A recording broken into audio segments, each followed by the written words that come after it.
రేపు బుధవారం రోజున ఒక గ్లాస్ నీళ్లతో ఇలా చేయండి. రాత్రికి రాత్రే మీ జీవితం మారిపోయి మీ ఇంట్లోకి డబ్బు వస్తూనే ఉంటుంది. అలానే కాకుండా మీకు అద్భుతమైన ఫలితాలు వస్తాయి. దానికి తోడు ఇంకొకటి ఏంటంటే కనుకనండి, మీకుండే ఇబ్బంది అంతా కూడా పోతుందన్నమాట. నీళ్లతో పరిహారం చేస్తే తప్పకుండా ఏంటంటే ఫలితం వస్తుంది. కేవలం చూడండి, ఒక్క గ్లాస్ నీళ్లు మీ జీవితాన్ని మార్చేస్తాయి. మీకుండే కష్టాలు కావచ్చు, నష్టాలు కావచ్చు, ఇబ్బందులు కావచ్చు, ఇవన్నీ కూడా పోవటానికి ఈ నీళ్ల పరిహారం అనేది చక్కగా ఉపయోగపడుతుందన్నమాట. ముఖ్యంగా ఈ పరిహారం అనేది రాత్రి పూట చేయాలి. అలా చేసుకుంటేనే ఫలితాలు ఉంటాయి అని మనకు పురాణాలు చెబుతున్నాయి. కాబట్టి ఖచ్చితంగా ఏంటంటే కనుక ఈ నీళ్ళ పరిహారం చేసుకోండి. మీకుండే ఇబ్బంది ఎలాంటిదైనా సరేనండి పోగొట్టుకోండి. అసలు ఈ పరిహారాన్ని ఎలా చేయాలో తెలుసుకునే ముందు ఒక చిన్న రిక్వెస్ట్ అండి, వీడియోని పూర్తిగా చూడండి, నచ్చితే లైక్ చేయండి, కొత్తగా చూస్తున్నట్టయితే సబ్స్క్రైబ్ చేసుకోండి. నార్మల్గా ఏంటంటే కనుక మనం ముఖ్యంగా చూసుకున్నట్టయితే నీళ్లు నారాయణగా చెప్పబడతాయి. నీళ్లకు అతీత శక్తి ఉంటుంది. నీళ్లు పంచభూతాల్లో ఒకటి. నీళ్ళు ఏంటంటే కనుకనండి తొందరగా ఏదైనా చెడు ఉంటే దాన్ని తీసేసుకుంటాయి అనమాట.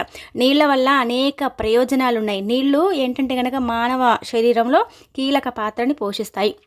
అలానే అంటే మన బాడీలో కూడా 70% ఆఫ్ వాటర్ ఉంటాయండి. అలానే కాకుండా పరిహారానికి కూడా నీళ్లు చక్కగా ఉపయోగపడతాయని చెప్పొచ్చు. నీళ్ళ పరిహారం ఇదనే కాదు, ఇంకా మీరు ఏది చేసుకున్నా కానీ ఫలితాలు అయితే ఖచ్చితంగా వస్తాయండి.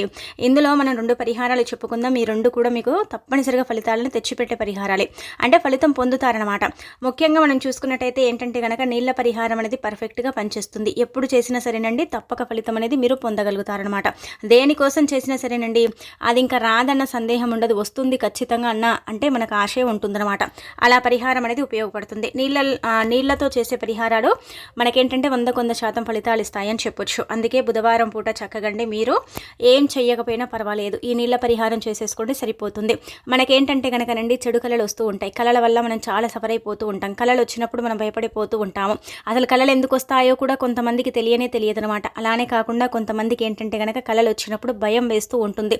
కళ రాత్రికి వస్తే కొంతమందికి 2 రోజుల తర్వాత కూడా నిజం కావచ్చు. కొంతమందికి రాత్రికి రాత్రే అంటే ఆ కళ పడ్డ తెల్లారే ఏంటంటే కనుక వారికి నిజమవుతూ ఉంటుంది. ఆ కళల్లో కూడా ఏంటంటే కనుక భయంకరంగా రావటం, భయంకరంగా ఇబ్బంది కలగటం, అలానే కాకుండా ఏంటంటే ఆ కళల పరంగా కూడా మనం చాలా సఫర్ అయిపోవటం, ఇలాంటివన్నీ కూడా మనం చూస్తాము. కళలు వచ్చినప్పుడు ఏం చేస్తామండి, మనకు తెలిసిన వాళ్ళ దగ్గరికి వెళ్తాము, లేదంటే యంత్రాలు వేయించుకుంటాం, మంత్రం వేయించుకుంటాం, తగ్గుతుందని భావిస్తాం. కానీ అయినప్పుడు కూడా తగ్గదు కదా. అలాంటి వాళ్ళు కావచ్చు, చెడు కళలు వస్తున్నాయని వాటి నుంచి విముక్తి కలిగించుకోవాలనుకునే వారైనా కావచ్చు అండి. ఇప్పుడు చెప్పే చిన్న పరిహారం చేసుకోండి. చాలా చిన్న పరిహారం అండి, ఫలితం ఎక్కువగా ఉంటుందన్నమాట. ఇది తప్పక మీరేంటంటే కనుక ఆశ్చర్యపోతారనమాట. కేవలం చూడండి, ఒక గ్లాస్ నీళ్లు మీకు కళలు రాకుండా చేయటానికి ఉపయోగపడతాయి అనమాట. నీళ్ళే కదా అనుకోకండి, అలా అనుకుంటే మీరు పొరపాటు పడ్డట్టే అనమాట. నీళ్లకు చాలా చాలా పవర్ ఉంటుందన్నమాట. అందుకే రాత్రి పడుకునేటప్పుడు ఎవరికైతే ఎక్కువగా విపరీతంగా చెడు కళలు వస్తున్నాయో అలాంటి వాళ్ళు ఏంటంటే కనుక ఒక గ్లాస్ నీళ్ళని తీసుకోండి. ఇలా తీసేసుకున్న తర్వాత ఈ పరిహారం అనేది చేసుకోండి. ఇలా నీళ్ళని తీసేసుకున్న తర్వాత మీరు ఏంటంటే కనుక 2 లవంగాలను కూడా తీసుకోండి. ఇలా తీసేసుకున్న తర్వాత ఈ పరిహారం అనేది చేసుకోండి. నార్మల్గా ఎవరికైతే విపరీతమైన కళలు వచ్చి ఇబ్బంది పడిపోతున్నారో, కళల వల్ల చాలా సఫర్ అయిపోతున్నారో అలాంటి వాళ్ళకి ఏంటంటేనండి పర్ఫెక్ట్గా పనిచేసే పరిహారం అనమాట. ఇలా ఏంటంటే కళల్లో మనకి ఏదేదో కనిపిస్తూ ఉంటుందండి. వచ్చినప్పుడు మనం కొంచెం భయపడిపోతూ ఉంటాం. కళలు వచ్చినప్పుడు ఏంటంటే కనుక మనం కొంచెం అంటే నిరుత్సాహపడిపోతూ ఉంటాం. అలానే కాకుండా కొంచెం ఏంటంటే కనుక డల్లుగా అయిపోతాం. ఒక్కొక్కసారి డిప్రెషన్లో కూడా వెళ్ళిపోయే అవకాశం ఉంటుంది కదా. అలా కాకుండా మీరేంటంటే కనుక ఈజీగా అండి మీకు కళలు రాకుండా చేసుకోవటానికి, ఎలాంటి ఇబ్బంది అనేది లేకుండా చేసుకోవటానికి ఉపయోగపడే పరిహారం ఇప్పుడు మనం చెప్పుకునే పరిహారం అనమాట. అందుకే ఒక గాజు గ్లాస్ని తీసుకొని 2 లవంగాలను తీసుకొని తల చుట్టూ 11 సార్లు తిప్పుకొని ఆ లవంగాలను ఆ నీటిలో వేసేసి పడుకునే చోట పెట్టి పడుకోవాలన్నమాట. అంటే ఇప్పుడు మీరు మంచం మీద పడుకున్నారనుకోండి, మంచం కింద పెట్టండి. లేదు మేము కిందనే పడుకుంటామంటే తలపై భాగంలో పెట్టాలి. కానీ చేతులు మనము అంటే అటు ఇటు నుసులుతాం కదండి పడుకున్నప్పుడు. అలా నుసిలినప్పుడు ఏమవుతుందంటే కనుక చేతులు ఇలాంటివి తాకుతూ ఉంటాయి. అలా తాకినప్పుడు ఆ నీళ్లు కింద పడకుండా చూసుకోవాలి. అలానే కాకుండా మీరు పెట్టుకున్న అంటే గాజు గ్లాస్ ఉంది కదా, దానిపైన ఏంటంటే బరువును పెట్టకూడదనమాట. అది అలాగే వదిలేయండి. దానిపైన ఎలాంటి బరువులు వేయకండి. ఈ లవంగాలు వేసేసిన తర్వాత ఇంకా అక్కడ పెట్టేసి పడుకుంటే ఏమవుతుందంటే కళలండి ఎలా అంటే కనుక గుర్తుపెట్టుకోండి, చాలా మందికి తెలుసుంటుంది, కొంతమందికి తెలియచ్చు, అంటే తెలియదనమాట. మనము ఉదయం నుంచి సాయంత్రం వరకు చూసామనుకోండి, అందులో నుంచి మనకు కళ వచ్చిందనుకోండి, అదేంటంటే కనుక మన చిన్న మెదడండి. అంటే మనం పడుకున్న తర్వాత మన అంటే శరీరంలోని భాగాలన్నీ కూడా ఏంటంటే యాక్టివేట్ అయ్యి అవి రిపేర్ అవుతూ ఉంటాయి, పనిచేస్తూ ఉంటాయి అనమాట. మన చిన్న మెదడు కూడా ఏంటంటే కనుక పడుకున్న తర్వాత యాక్టివ్ అవుతుంది. మనం ఉదయం నుంచి సాయంత్రం వరకు ఏం చూస్తామో అది రిపీట్ చేస్తూ ఉంటుందన్నమాట. అలా ఒకవేళ మీరు చూసిందే కల వస్తే మీకు దానివల్ల ఇబ్బంది ఉండదన్నమాట. మీరు చూడకుండా ఏదైనా సరే భయంకరంగా కల వస్తే దాని పట్ల ఏంటంటే కనుక కొంచెం ఇబ్బంది అండి. అదే మీకు పదే పదే కల వచ్చి మిమ్మల్ని ఇబ్బంది పెడుతున్నట్టయితే దాని కారణంగా ఏంటంటే మీకు చెడు జరుగుతుందని అర్థం అనమాట. ఇలా మీరు అంచనా వేసుకోండి. ఒక కల 1-2 సార్లు చెడు కల వచ్చిందంటే దాని నుంచి ప్రమాదం పొంచి ఉంది. అంటే ప్రమాదం అంటే హానిగా ఏం జరగదు, కాకపోతే అది రాకుండా చేసుకోవటమే బెటర్ కదా. అది మనం మనసులో పెట్టుకొని మనం ఏంటంటే కనుక ఆలోచించడం, దాని గురించి ధ్యాసలో ఉండిపోవటం, అలానే పనులు చేస్తున్నప్పుడు కూడా అదే ఊకే పదే పదే మనం డిస్టర్బ్ చేయటం. ఆ కల అంటే కొంచెం గాయపడినట్టు, బైక్ మించి కింద పడ్డట్టు, లేదంటే కనుక ఏదైనా వాహనం వచ్చి తాకిలినట్టు, అలానే కాకుండా ఎవరో వచ్చి మీద కూర్చున్నట్టు, ఏదో చేస్తున్నట్టు, మనం భయపడ్డట్టు, ఇలా ఏంటంటే కనుక ఒక్కొక్కరికి ఒక్కొక్కలాగా కళలు పడతాయి. కొంతమందికి మంచి కళలు పడతాయి, కొంతమందికి చెడు కళలు పడతాయి. మంచి కళలు వస్తే ఏం కాదు, కానీ చెడు కళలు వస్తే కొంచెం భయంకరంగానే ఉంటుంది కదా. ఏమవుతుందో, ఎలా అవుతుందో, ఏం జరుగుతుందని కొంచెం ఏంటంటే కనుక గజిబిజి అయిపోతూ ఉంటాం కదండి. అలా కాకుండా చేసేసుకునే పరిహారం అని చెప్పుకోదగ్గ విషయం కాబట్టి ఖచ్చితంగా ఏంటంటే కనుక ఈ విధంగా ఆచరించండి. బుధవారం పూట ముఖ్యంగా ఈ విధంగా రాత్రి పడుకునేటప్పుడు మాత్రమే ఈ పరిహారం చేయాలి. అలాంటప్పుడే ఫలితం ఎక్కువగా వస్తుందని మనకు పరిహార శాస్త్రంలో చెప్పబడుతుందన్నమాట. నమ్మకంతో ఆచరించిన వారికి అయితే ఫలితాలు అధికంగా ఉంటాయండి. మీరే ఆశ్చర్యపోతారనమాట. ఇంత చిన్న పరిహారమా, ఇంత బాగా ఫలితాన్ని ఇచ్చింది అనుకుంటారు. దీనికంటూ యంత్రం మంత్రం ఇలాంటివి లేవన్నమాట. ఈజీగా చేసేసుకునే పరిహారం. అందుకే నీళ్లకు శక్తి అధికంగా ఉంటుందని ఇలా శాస్త్రాల్లో చెప్పబడుతుంది. కాబట్టి నీళ్ళు ఏంటంటే కనుక అమేజింగ్గా పనిచేస్తాయండి. చాలా వరకు కూడా అండి వీటికి పవర్ ఎక్కువగా ఉంటుందన్నమాట. ఇందులో మెయిన్గా ఏంటంటే నీళ్లు, ఈ గాజు గ్లాసు, అలానే కాకుండా ఈ లవంగాలండి. గాజు ఏంటంటే కనుక తనలో బంధించుకుంటుందన్నమాట. ఇప్పుడు చెడు మనం పడుకున్న తర్వాతే వస్తుంది. మనం మెలుగుగా ఉన్నప్పుడు మన కలలు రావు, మనకి ఏ చెడు జరగదు. పడుకున్న తర్వాత ఏంటంటే కనుక సగం అండి మనం ఇంకా పడుకొని నిద్రలో ఇంకా మత్తులో ఉండిపోతాం అనమాట, సగానికి సగం. అప్పుడే ఏంటంటే కనుక చెడు కలలు రావటం, చెడు అనేది ఆకర్షించడం మన కంటికి కనిపించదండి కారాత్మక శక్తి. అలాంటి శక్తుల వల్ల కూడా మనం కొంచెం సఫర్ అవుతూ ఉంటాం అనమాట. అలానే కాకుండా మనకి ఏదైనా సరే గాలి సోకిన దానికి సంబంధించి కూడా ఇలాంటివి కలలు వస్తూ ఉంటాయి. ఎవరైనా ఏదైనా చేయించినా సరే దానికి సంబంధించి కలల్లో అంటే భయపెట్టడం, బెదిరించడం ఇలా జరుగుతూ ఉంటాయి. ఇవేంటంటే వాస్తవాలు. ఇవన్నీ కూడా మనకు తంత్రశాస్త్రంలో చెప్పబడ్డవి. ఇవి అనుభవాలతో చెప్పబడ్డవి కాబట్టి వీటి వల్ల మనకు హాని జరుగుతుంది. కాబట్టి వీటిని హాని అంటే కలిగించకుండా చేసుకోవటానికి మనం చక్కగా ఏంటంటే కనుక ఉపయోగించుకునే పరిహారాలండి. చాలా అద్భుతాలను సృష్టించే పరిహారం కాబట్టి ఈ పరిహారాన్ని ఈ విధంగా మీరు చేయండి, చేసేసి ఫలితం పొందండి. ముఖ్యంగా బుధవారం పూట ఈ పనిని చేయటం వల్ల అయితే అద్భుతం చూస్తారని చెప్పొచ్చు. ఒక రాత్రికి మీకు ఏంటంటే మార్పు అనేది తెలుస్తుంది. మీ జీవితం మారిపోతుంది, మీ కళలకు పులి స్టాప్ పడిపోతుంది. కళలు అనేవి ఇంకా రావన్నమాట. కళలు రాకుండా చేసుకునే పరిహారం అండి. అలానే కాకుండా ఒక వారం చేశారనుకోండి బాగుండండి, రెండో వారం చేసుకోవచ్చు అంటే చేయొచ్చు, ఏం కాదు. కానీ బుధవారం పూటే చేయాలన్నమాట. బుధవారం పూట చేస్తేనే ఫలితం ఉంటుంది. ఇలా 1-2 బుధవారాలు చేసేసుకొని ఫలితం అనేది పొందండి. ఇక అలానే కాకుండా ఇంకొకటి ఏంటంటే కనుక ఉదయం లేచిన తర్వాత ఆ నీటిని అంటే తొక్కని ప్రదేశంలో పోసుకోండి. ఇప్పుడు ఎవరు తొక్కరు, ఇంకా జనావాస తక్కువగా ఉంటారంటారు కదా, అలాంటి ప్రదేశాలలో పోయాలి. ఇంట్లో మాత్రం పోసుకోకూడదు. ఇంట్లో పోస్తే పెద్దగా మీకు అంటే పరిహారం చేసిన ఫలితం అనేది దక్కదనమాట. కాబట్టి కొంచెం దూరంగా పోసుకోండి, బయట పోయండి, సరిపోతుంది. ఇక ఆ తర్వాత ఏంటంటే కనుకనండి మీకు ఇంకా మంచి జరుగుతుందన్నమాట. ఇంకా వెంటనే మీరు స్నాన కార్యక్రమాలు చేసేసుకోండి, సరిపోతుంది. లేవగానే ముందుగానే ఆ నీళ్లు బయట పోసేయండి. మీరు స్నానం వెంటనే చేయకపోయినా పర్వాలేదు, కానీ నీళ్ళని పడబోసుకోవాలి.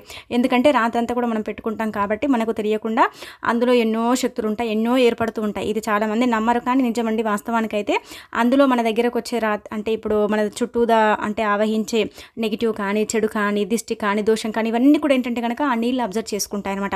అందుకే ఈ పరిహారం చేసిన తర్వాత ఉదయం లేస్తాం కదా, లేస్తే ఏమవుతుందంటే కనుక కొంచెం యాక్టివ్నెస్ అనేది కనిపిస్తుంది. కొంచెం యాక్టివ్గా ఉన్నట్టు, మనకి ఏదో భారం తగ్గిపోయినట్టు, అంటే కళ అనేది రాదు. మీరు కావాలంటే గమనించుకోండి, ఆ రోజు కళ అనేది పడదు. అలానే కాకుండా మరుసటి రోజు కూడా మీకు ఇంకా కళలు అనేవి రావన్నమాట, తగ్గిపోతూ ఉంటాయన్నమాట. అలా తగ్గిపోవటం అనేది మీరు గమనించుకోగలుగుతారు. ఒకవేళ చేసిన తర్వాత ఒక 2-3 రోజుల తర్వాత మళ్ళీ కళ వస్తే మళ్ళీ ఇంకొక బుధవారం చూసుకొని ఇలా పరిహారం చేసేసుకోండి, సరిపోతుంది. అలా మీకు ఇంకా శాశ్వతంగా అయితే కళలకు పులి స్టాప్ అనేది పడిపోతుంది. ముఖ్యంగా చెప్పాలంటే కనుక చెడు కళల పరంగా చక్కగా ఉపయోగపడే పరిహారం అండి. చాలా మంచి రిజల్ట్ని తెచ్చిపెట్టే పరిహారం కాబట్టి ఇలా ఆచరించుకోండి. ఇక ఆ తర్వాత రెండో పరిహారం అండి. ఇది కూడా మనకు పర్ఫెక్ట్గా పనిచేస్తుంది, చాలా మంచి రిజల్ట్ని తెచ్చిపెడుతుంది అనమాట. మనం ఏంటంటే ఒక్కొక్కసారి అండి భరించలేని కష్టాలను అనుభవిస్తూ ఉంటాం. కష్టాల వల్ల చాలా సఫర్ అయిపోతూ ఉంటాం. కష్టాలు మనకే వస్తున్నాయా, భగవంతుడు మనకే కష్టాలు ఇస్తున్నాడా అన్నట్టుగా ఏంటంటే మనం కొంచెం ఇబ్బంది పడిపోతూ ఉంటాం కదా. అలాంటి వాళ్ళు ఏంటంటే ఇప్పుడు చెప్పే విధంగా ఈ చిన్న పనిని చేసేసుకోండి, మంచి ఫలితం అయితే వస్తుందన్నమాట. దీనికి ఏం కావాలంటే కనుక ఒక స్పూన్ అంత జీలకర్ర కావాలి.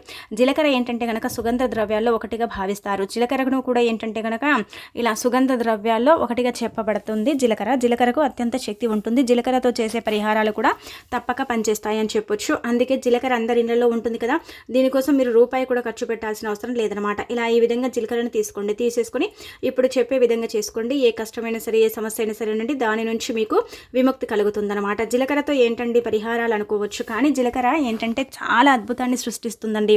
జీలకర్ర వల్ల ఏంటంటే చాలా ప్రయోజనాలు కూడా ఉన్నాయన్నమాట.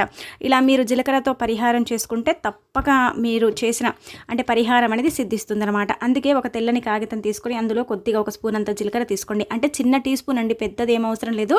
మీరు ఇలా జీలకర్రని తీసుకోండి. తీసేసుకున్న తర్వాత ఆ జీలకర్ర ఏంటంటే కనుక ఒక 5 కర్పూర బిళ్ళలు పెట్టండి, లేదంటే 3 అయినా సరే పెట్టుకోండి. ఇలా పెట్టేసుకున్న తర్వాత మీ సమస్య అంటే ఇప్పుడు నార్మల్గా మీకు ధన సమస్య పదే పదే వస్తుంది, భరించలేకపోతున్నాం, డబ్బు లేక నరకం చూస్తున్నాం, ఈ ధన ద్వారాలు తెచ్చుకోవటం లేదు, డబ్బు రావటం లేదు, ఈ ఇబ్బంది మాత్రం పోవటం లేదండి అని బాధపడతారు కదా.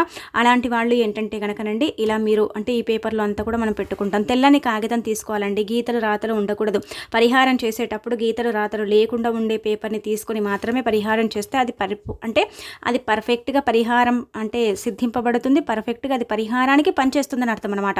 ఇలా తీసేసుకున్న ఈ పేపర్ మీద ఏంటంటే కనుక మీరు ఇలా అంటే జీలకర్ర అలానే కాకుండా కర్పూర బిళ్ళలు పెట్టి ఆ తర్వాత దాన్ని చిన్న పొట్లం కట్టి మీ సమస్య చెప్పుకొని తల చుట్టూదా కనీసం మీరేంటంటే కనుకనండి 9, 11 ఇంతేనండి, ఇంకంతకు మించి ఏం లేదనమాట.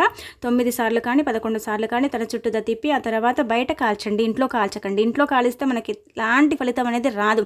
చాలామందికి బయటికి వెళ్ళే అంటే ఆప్షన్ ఉండదు. కాకపోతే మీరేంటంటే ఇంట్లో నుంచి బయటికి వచ్చేయండి. అంటే మీకు బాల్కనీస్ ఉన్నా, దాబాలు ఉన్నా, అలానే కాకుండా మీ ఇంటి బయట వాకిళ్ళు ఉంటాయి కదండి, అలాంటి ప్రదేశంలో కూడా ఏంటంటే కనుక కాల్చాలి. కాల్చడం వల్ల ఏమవుతుందంటే కనుక సమస్యకు పరిష్కారం లభిస్తుంది, ఆ సమస్య తీరిపోతుంది, ధనం రావటం, రుణబాధ తీరిపోవటం, అద్భుతమైన ఫలితాలను చూడటం, అలానే కాకుండా ఏంటంటే కనుక దైవానుగ్రహాన్ని కలిగించుకోవటం, ఇవన్నీ కూడా సర్వసాధారణంగా మనము చూడగలుగుతామన్నమాట. జీలకర్రే కదా అనుకోకండి, ఒకసారి చేస్తే మీకు అర్థమైపోతుంది, తెలిసిపోతుంది జీలకర్ర వల్ల ఎన్ని లాభాలున్నాయి, ఎన్ని ప్రయోజనాలున్నాయి, జీలకర్ర ఎంత మేలు చేస్తుంది అనేది మీరు ఏంటంటే కనుక ఆశ్చర్యపోతారనమాట. జీలకర్ర చాలా చాలా పవిత్రతను కలిగి ఉంటుంది. జీలకర్రనే కాదు, మన వంటగదిలో దొరికే అంటే ఈ సామాన్లు ఉంటాయి కదా, అంటే సుగంధ ద్రవ్యాలు, ఆవాలు ఇలాంటివన్నీ కూడా అండి, ఈ జీలకర్ర కావచ్చు, ఆవాలు కావచ్చు, యాలకులు, లవంగాలు ఇవన్నీ కూడా ఏంటంటే కనుక సుగంధ ద్రవ్యాల్లో ఒకటిగా భావిస్తారనమాట.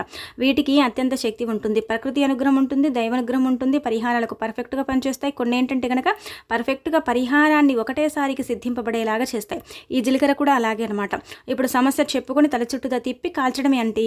ఇంకా మీరు పెద్దగా చేయాల్సిన అవసరమే లేదనమాట. ఏం చేయాల్సిన అంటే పనే లేదనమాట. ఈజీగా చేసేసుకునే పరిహారం కదా, ఎవరికి చెప్పుకోకూడదు. ఇలాంటి పరిహారాలు చేసేటప్పుడు మీరు అనుకోవచ్చు ఎప్పుడు చెప్తారు చెప్పకూడదని, అంటే చెప్పకూడదండి. మనకైతే గ్రంథాల్లో ఈ విధంగానే చెప్పబడుతుంది. మనం చెప్పి చేసుకుంటే కొంతమంది అమ్మో పరిహారం చేసేసి ఫలితం పొందారంట, అంటే కొంతమందికి ఏంటంటే కనుక దిష్టి గుణం ఉంటుంది, కొంతమంది ఏంటంటే కనుక చెడిపోవాలనుకుంటూ ఉంటారు, మనం బాగుపడితే కొంతమంది చూడరు కదా, అలాంటి వాళ్ళకి మనమే చెప్పామనుకోండి కుళ్ళుకుంటారు, అలానే పరిహారం అనేది సిద్ధింపబడదు, అంటే అది పర్ఫెక్ట్గా పనిచేయదనమాట. అదే చెప్పకుండా చేసుకుంటే తప్పకుండా సిద్ధిస్తుంది, మంచి ఫలితాన్ని తెచ్చి పెడుతుంది, మనకుండే ఇబ్బంది అంతా కూడా తొలగించి ఇంకా మనకేంటంటే అదృష్టం ఐశ్వర్యాన్ని కూడా కలిగిస్తుంది అనమాట. ఇలా మీ సమస్యకు పరిష్కారం వెంటనే దొరుకుతుందండి.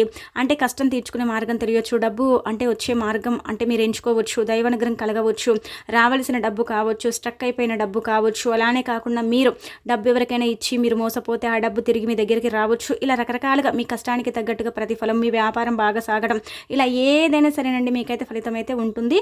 అది కాల్చిన తర్వాత ఆ బూడిదనెత్తి బయట పోసేయండి, సరిపోతుందన్నమాట అండి.